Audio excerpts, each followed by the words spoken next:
mụ na enyi di m nwaanyị na-anụ ọgụ n'ọfịs. Di m wee bata wee tibe m mụnwa ife instead enyi ya nwaanyị. Di m a na-agwa unu maka ya. Ana m alụ na company. So assistant manager anyị wee retire. Wee sị na a new one ga-abịa. So everybody nọlụ na-eche. O wee n'ụbọchị this new one bịara wee bụrụ nnọọ a very handsome guy. Ịghọta, like ụmụ nwaanyị afọ ya na-eti. Ụmụ nwaanyị afọ ya na-eti maka na this guy amaka. Ọsị m nne ọ bịa nnọọ mesi onwe introduce. Wee nye ọfịs ebe ọ ga na-anọ. Ọsị m nne ụmụ nwaanyị niile wee bido wee tinyebe magonu gbanyebe n'tọọchị, tinyebe red light, na mebe ibie onye ọbụla na nke o wee fụta ha. Ya wee na ihe nke anya sị mba na ọ karịa na ọ kakwa mma na ya nọrọ onwe ya maka na ife dị interested dị too much na ya magolu na ya ma nweta ka a mechalụ no emeghekwagbu inye na gota.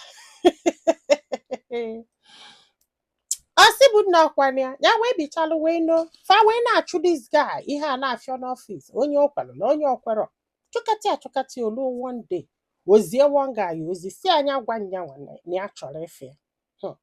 ya sị oke ya wee jebelu n'ọfịs. Ọ bụrụ na o sigo n'ọfịs ebe ọ na-anọ banye n'obele palọ edobelie tii dosi ebe afọ yọta na ya bata ọsị anya mee kọfị ka ṅụọ. Na-emesie kọfị ọsị a mekwuo nke nye mee nke fana abụ wee ṅụsịa.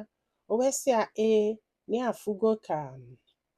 o si alụ ọlụ n'eziokwu na ndị ọzọ na-etiri anya mana ọnya maka ya like bido gbadobie mago toast. So ya do surprise ọsị m nne ihe nke a gba anyị isi koilo ịgwa anyị eziokwu maka na ya like the guy nọ na ya bụrụ mmadụ na-achụ nwoke yọta na. So gwasị anya anya si oke mago menwa gara ka a chee ya eche ya kwelụ. Ọsị m fana abụ wee bido kwụba. Ọsị m nne mgbe ụfọdụ agbasa ọlụ na enwe couch na ebe palọ ya ebe afọ ọ na-aṅụ tii dụ.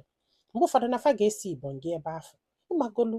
Ọsị m na ife agbasasịla ndị mmadụ anya etu o si wee bụrụ nyanwa ka dịga ike. Ụfọdụ dụba jealous, ụfọdụ mebe envy magoro ụmụ nwaanyị isi gbakasị afa na fado surprise fa aka na-asị this relationship ọ ga-work ọ ma work ọ ga-work ọ ma work. Nwoke nwee propose kwe.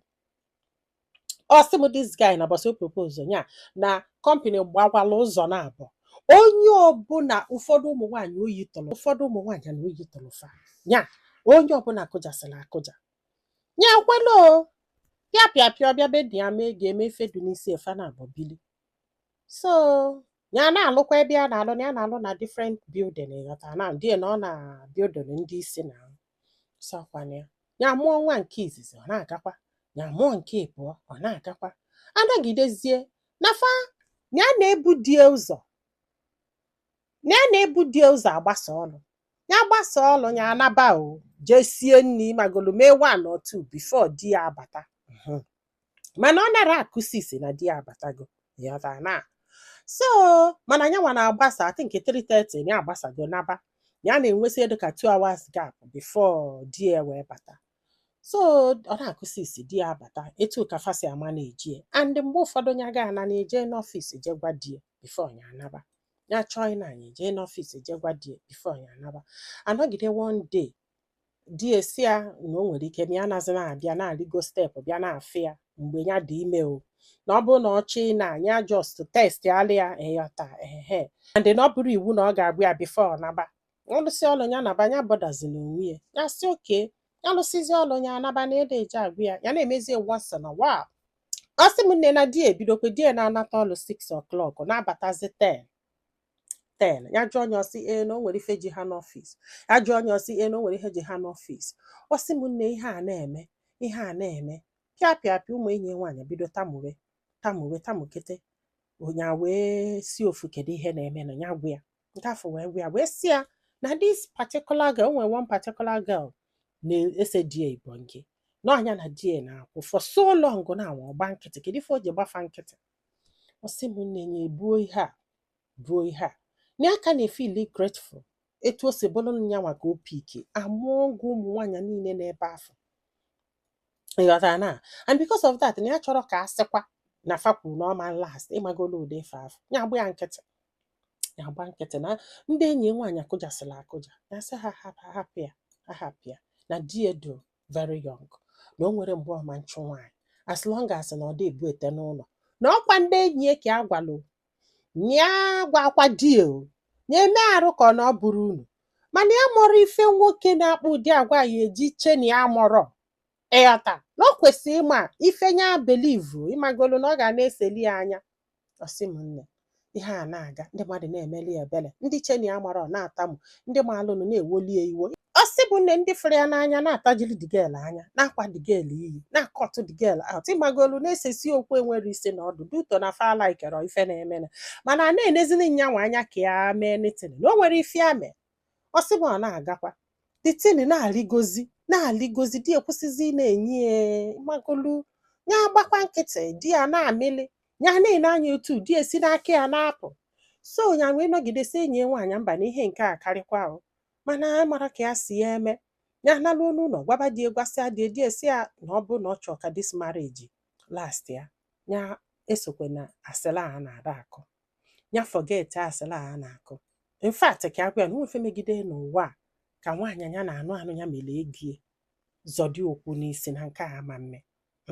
etu nya dụ na ya nọla na nwaanyị azọdị okwu n'isi na nke a ama mme na ya zuru oke na nwoke na ya malụ mma nwoke na ọnọma ndụ na ọdụ lọki nọ nyanwa ka apiki ya wee sị ya mba ide enyekwe m favor ichekwe nọ a favor you came to me it's not like na afụsekwa m ndị na-etinyelu gị red light na-agbalụ gị ọkụ na-ayọ gị biko ijuo you left them and come to me now you feel no favor na ọ bụrụkwa favor in any way n'ebe afọ ka iwo nọzi wee wuo onye o wee ruo one day na alụ longer hour like na agwa fa ga-anọlụ 6 maka na fa na-eme ya once in a while so wee ruo that day ya wee nọlụ na di ya marọ na ya nọ ya nọgide na eburu nri wee bịa bọsa afọ wee sị ka ya jee n'ọfịs dị eje ṅụọ tita bred maka na ọnya na-egotewe that bread na-egote ma biskit na-ebunye dị ọ na-edobe na dị ọfịs ya wee na-abịarụta n'anya fụ na ọfịs ghete oghe mana o ghere ezigbo oghe ya na-elute nso na na-ekwedị ka ọ na-apụta anya amụsị ya amụ na ọ mụsara ya amụ na ihe a na-afụzikwa bụ na o mechela ọnụ ụzọ mechie ọnụ ụzọ kwụlụ seta ụkwụlụ na iru ọnụ ụzọ like this nyasị a good afternoon ọsị a ehe kedu ihe ọ chọ nyasị a na ya bịa ka ṅụọ tii ọsị a ka ihe ime na-ebe anyị na-ebịa ka ṅụọ tii biko gị jee naba ọ na ịka anara kedu ife ị na-eme na ya chekwe na ịnago nyasị a na ya nabe na ya ga-alụ part time na ọnya ka ya ji wee chọọ ka ya ṅụọ tii na o nwere nne ya bụ wee bịa ọti aka na akpa wepụta ego nye esi anya jee n'outside ka o jee goro ihe ọ ga-eri nyasị a na ihe a na-ele n'outside ada agụ ya na tii bụ ihe na-agụ ya bred anya ka gotesi nwanne ya na ya ka ya chọrọ iji wee ṅụ tii asị bụ nne na di ya jụkwa na ya ma mba n'ọfịs ya nwa jụkwuo na ya ma mpụ ya na ya na-aba ọzọba ọnụ ụzọ azọba ga anya kwalụ die kwala ọnụ ụzọ kwaghela ọnụ ụzọ baa na nnekwe disgel a na-ekwu maka ya ọ bụ na ọ na-eyikwa akwa ya na fasesiri ebongi di eyila akwa ya pụta ịghọtago maka na mgbe ya na-agwa di okwu na belt ya kpọpere akpọpe and nnọọ ihe anụnwa kpata na ya chọrọ ịpụ ọ bụrụ na digel nọ na-eyila akwa ya na wee bata wee sị ya na pipụl na-ekwu na ị na-ala di m all the time mgbe anyị nkịtị mfụ gị na-ene gị na-ene m ụjọ kwe gị mụ na gị na-abụ nọlụ n'ofu kọmpani ị bịa na-ala di m ọtụ n'isi m ụjọ kwe gị ụjọ ada atụ gị ọsị ya gịnị wee mezienụ iwe wee wuo onye ya wee kwa digel aka digel kwagwara ya na di ekwukwa ebe afọ ya wee